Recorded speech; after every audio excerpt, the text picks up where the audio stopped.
오늘은 우리가 창세기 40번째 시간으로 눈이 어두워 헤매었더라 라는 제목으로 같이 말씀을 나누도록 하겠습니다. 오늘 1절을 보면 저녁 때 아브라함을 떠나 소돔과 고모라로 향했던 그 두 천사가 저녁 때에 소돔과 고모라에 도착했습니다. 그리고 마침 그 소돔 성문에 앉아있던 아브라함의 조카 롯이 그 두 천사를 보고 일어나서 영접하며 땅에 엎드려 절을 하는 모습을 봅니다. 그 모습이 창세기 18장의 아브라함의 모습과 동일합니다. 아브라함의 집에 이 두 천사와 함께 하나님께서 사람의 모습으로 세 사람이 왔을 때 그들을 극진히 대접하던 아브라함의 모습과 같이 롯도 이 두 사람을 극진히 대접하는 모습을 봅니다. 그런데 중요한 건 뭔가 하면 아브라함은 약속의 땅인 가나안 땅에서 이 사람들을 영접하였고 이 조카 롯은 소돔에서 이 두 사람을 영접했다는 것이 참 안타까운 모습인 거예요. 롯은 아브라함과 헤어지면서 처음부터 소돔과 고모라의 이 땅을 볼 때 창세기 13장 13절에 소돔에 대해서 이렇게 이야기합니다. 소돔 사람은 여호와 앞에 악하며 큰 죄인이었더라. 이미 그 지역의 소돔성이 어떤 곳인지는 다 소문이 나 있었던 상태였어요.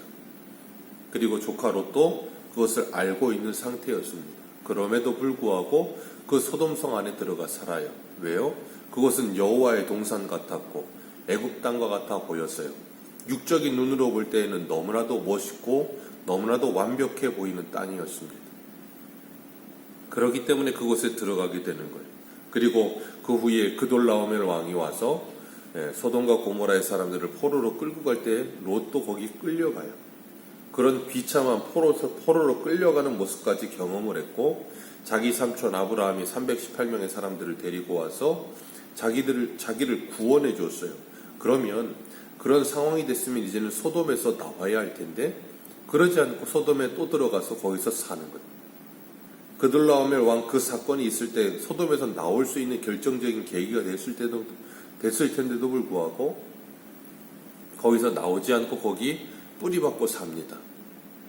우리도 어딘가 하나에 정착하고 나면 거기서 떠나는 게 그렇게 쉽지 않잖아요. 이 롯이 그랬던 것 같아요. 그러다 보니까 거의 한 20몇 년을 소돔성 안에 살고 있는 거예요. 그곳에서 점점점 이 아브라함의 조카 롯이 소돔성 사람들과 비슷해져 가는 모습 속에서 그의 영혼은 계속해서 황폐해져 가는 겁니다. 그래서 베드로는 베드로후서 2장 7절에 이렇게 이야기해요. 무법한 자들의 음란한 행실로 말미암아 고통당하는 의로운 롯을 건지셨으니 이는 이 의인이 그들 중에 거하여 날마다 저 불법한 행실을 보고 들음으로 그 의로운 심령이 상함이라. 무법한 자들의 음란한 행실로 말미암아 고통을 당했어요. 그리고 그곳에서 거하면서 날마다 불법한 행실을 보고 들어오므로 의로운 심령이 상해 있어요. 그런데 이 롯은 그곳을 떠나지 못해요. 이미 거기서 두 딸을 낳아서 두 딸이 결혼할 만큼 장성에 있었고 아내도 있었고 소돔성에 들어가기 전에 아브라함과 헤어질 때는 그런 이 기록이 없는 걸 보면 소돔에 가서 결혼하고 아이들까지 낳았던 것 같아요. 거기 정착해서 살았어요. 그러다 보니까 그 땅을 떠나지를 못하는 거예요. 우리가 이걸 보면서 기억할 것은 하나님의 사람은 있어야 할 자리와 잊지 말아야 할 자리를 분별할 줄 알아야 된다는 것을 기억하시길 바랍니다. 내가 머물러야 할 자리와 내가 떠나야 할 자리를 아는 게 복이에요. 자신의 심령이 상하고 믿음이 무너지고 점점 영적으로 고통을 당하고 있다면 소돔에서 떠나야죠. 그런데 그 한가운데 자리를 펴고 거기에 눌러 앉아 있다면 그건 결코 그리스도인다운 모습이 아닌 거예요. 우리들도 그리스도인으로 오늘 하루를 살아가면서 내가 잊지 말아야 할 자리 그리고 내가 있어야 할 자리 분별할 수 있는 은혜가 있으시기를 축복합니다. 롯이 이 두 사람을 영접하는데 그 두 천사는 거절하면서 거리에서 밤을 새우겠다라고 말을 해요. 왜 그런가 하면 소돔과 고모라의 죄악이 관영한 모습을 확인하러 가겠다 그랬거든요. 그렇기 때문에 밤을 새려고 하는 롯이 간청하니까 그제야 롯의 집에 들어갑니다. 그리고 롯이 그 두 사람을 위해서 식탁을 베풀고 같이 식사를 하고 이제 잠자리에 들려고 했어요. 그런데 이 롯의 집을 사람들이 몰려와서 에워싸기 시작하는데 4절을 보니까 그들이 눕기 전에 그 성 사람 곧 소돔 백성들이 노소를 막론하고 원근에서 다 모여 그 집을 에워쌌다 그랬어요. 이 노소, 나이 많고 적음을 막론하고 그리고 원근을 막론하고 멀리 살든 가까이 살든 막론하고 사람들이 다 몰려드는 거예요. 그래서 롯의 집을 삥 둘러싼 거예요. 그리고 그 롯에게 그 외부에서 새롭게 들어온 사람을 내놓으라고 지금 윽박을 지르고 있는 거예요. 오늘날처럼 이렇게 사람들이 많은 상황에서는 상관이 없지만 이 당시에는 불악 같은 개념이다 보니까 마을 사람들이 서로가 서로를 다 아는 거예요. 그런데 거기에 새로운 사람이 유입돼 들어오면 대번에 표가 납니다. 영종도도 예전에는 이 시골이었다 보니까 동네 사람들이 웬만하면 다 알아요. 근데 거기 새로운 사람이 이사 오면 대번에 표가 나옵니다. 그런 것처럼 롯의 집에 지금 소돔과 고모라의 롯의 집에 두 사람이 찾아 들어온 걸 사람들이 다 소문을 들은 거예요. 그리고 롯의 집에 지금 몰려와서 그 사람 이끌어내라는 겁니다. 그러면서 5절 말씀 같이 한번 읽어볼까요? 시작. 롯을 부르고 그에게 이르되 오늘 밤에 내게 온 사람들이 어디 있느냐 이끌어내라 우리가 그들을 상관하리라. 이 상관한다라는 말이 우리 표현으로 하자면 그들과 성관계를 갖겠다 그런 말이에요. 여기 몰려온 사람들이 여자가 몰려왔겠습니까? 아니죠. 노소를 막론하고 원론을 막론하고 남자들이 소돔성의 남자들이 몰려온 거예요. 쉽게 말하면 동성애를 하겠다는 말인 거예요. 동성애는 이미 소돔과 고모라에서부터 있었던 것을 우리가 봅니다. 얼마나 성적으로 음란하고 타락했는지를 보여주는 단편적인 모습이에요. 사도 바울이 로마서 1장에서도 기록하고 있지만 1장 26절에 이 때문에 하나님께서 그들을 부끄러운 욕심에 내어버려 두셨으니 곧 그들이 여자들도 순리대로 쓸 것을 바꾸어 영리로 쓰며 그와 같이 남자들도 순리대로 여자를 쓰기를 버리고 서로를 향하여 음욕이 부릴 듯하며 남자가 남자와 더불어 부끄러운 일을 행하여 그들의 그릇 때문에 상당한 보응을 그들 자신이 받았느니라. 아멘.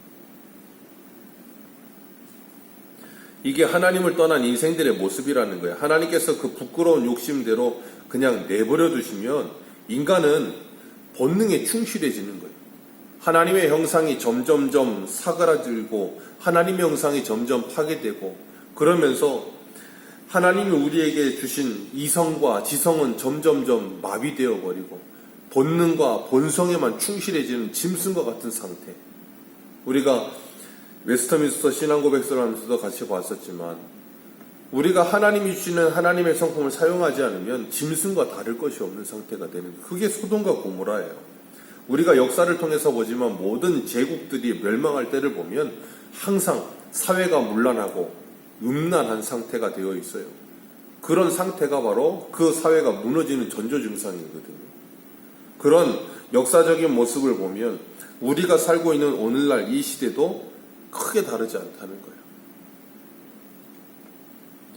어떻게 사람이 그럴 수 있는가 생각이 들 만큼 참 무자비한 사건 사고들이 많이 일어나고 동성애를 합법화해달라고 데모를 하고 우리나라의 수도의 한가운데 서울시청에서 동성애 축제를 하고 있고 그거 가보면 정말로 너무 참 눈 뜨고 볼 수 없을 만큼 너무 지저분합니다. 그런데 그런 일들을 당연하다는 듯이 하고 있는 거예요. 그러니까 우리가 보면 분명히 알 수 있는 게 뭐냐면 하나님께서 그들을 그냥 그 하나님의 심판을 받을 만한 자리를 그냥 내버려 두시고 상당한 보응을 받게 하신다. 우리가 옛말에 그런 말이 있잖아요. 맞을 짓을 한다. 매를 번다. 그런 표현을 해요. 하나님께 심판을 받을 사람들은 심판을 받을 만한 일들을 자꾸 합니다. 망할 짓을 자꾸 하는 거예요. 스스로가 하나님의 심판을 자초해요.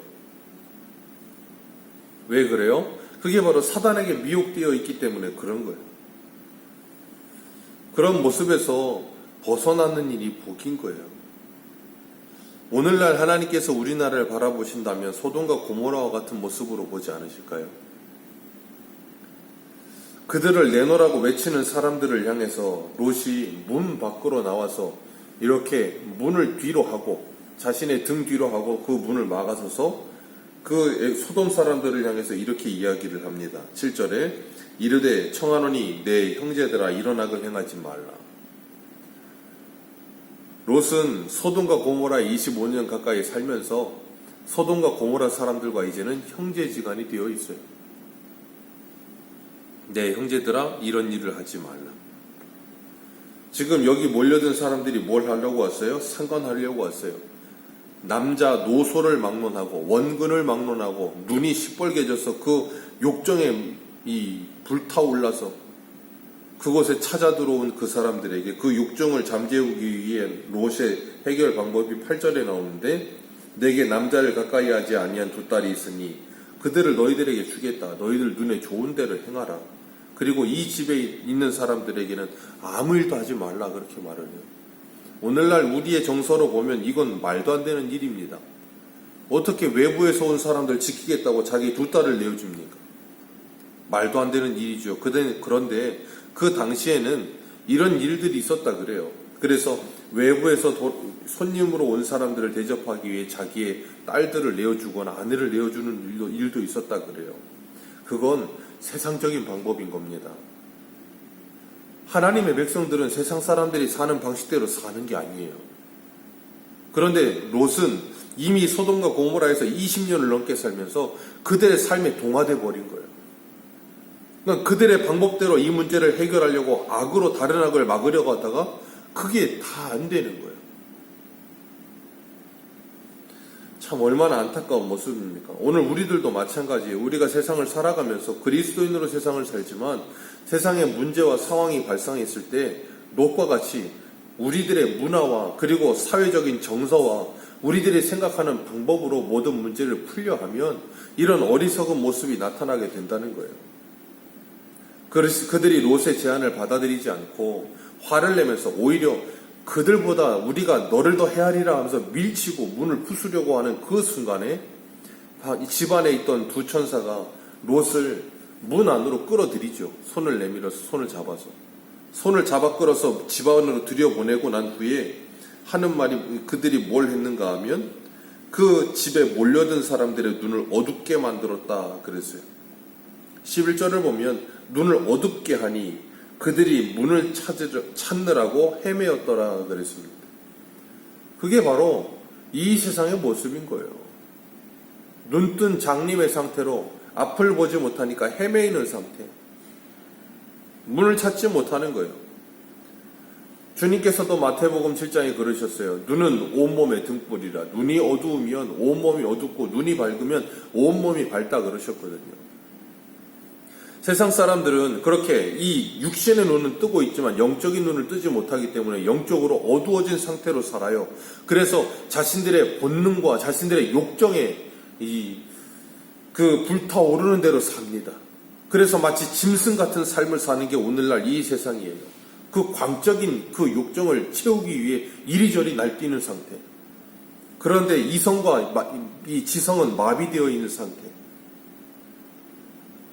그렇게 눈뜬 장님이 되어서 헤매이는 세상 속에서 하나님이 우리들을 살게 하십니다. 그러니까 다 그렇게 영적으로 장님이 된 상태에 있는 사람들 속에서 눈을 뜬 사람으로 살아가니까 눈에 띄게 되는 거예요. 구별되는 거예요. 자연스럽게. 구별이 되려고 애를 써 구별되는 게 아니라 자연스럽게 구별이 되는 거예요. 그리로 가면 망하는 길이라는 걸 분명히 알기 때문에 가지 않는 거예요. 하나님께서 그렇게 우리들을 세상 가운데서 살게 하시는 겁니다. 그리고 세상의 빛과 소금으로서 그 세상의 어두움을 비춰주고 그 세상에 썩어져가는 모습을 더 이상 썩지 않도록 막아주는 역할을 하도록 우리를 세우신 거예요. 그렇기 때문에 이 어두운 세상에 눈뜬 사람으로서 우리가 이 세상 사람들을 본받지 않고 변화를 받아서 하나님이 기뻐하시고 온전한 뜻이 무엇인지를 분별하며 하나님을 기쁘시게 하는 선택을 하는 삶을 살아가는 것, 그것이야말로 성도가 오늘날 해야 될 일인 거예요. 우리가 이 소돔과 고모라와 같은 세상을 살고 있지만 그런 곳에서 하나님의 보호하심이 있기 때문에 거기서 살 수 있는 거예요. 이 롯을 보면서 하나님께서 우리들을 보호하시고 지키시는 모습을 봅니다. 소돔과 고모라에 있지 않았다면 더 좋았겠지만 그곳에서 벗어나지 못하는 그를 하나님께서 찾아오시고 그를 손을 잡아 그곳에서 건져주시는 그 은혜로 말미암아 구원함을 받는다는 것. 그러나 그는 그 속에 살면서 그 의로운 심령이 이미 망가질 대로 망가지고 이 소돔 사람들과 똑같은 모습으로 문제를 해결하려 하는, 오늘 우리의 모습이 그런 모습이 되지 않기를 주님 앞에 기도하시면서 눈뜬 자로 살아갈 수 있게 해달라고 기도하는 저와 여러분들 되시기를 축복합니다. 기도하겠습니다.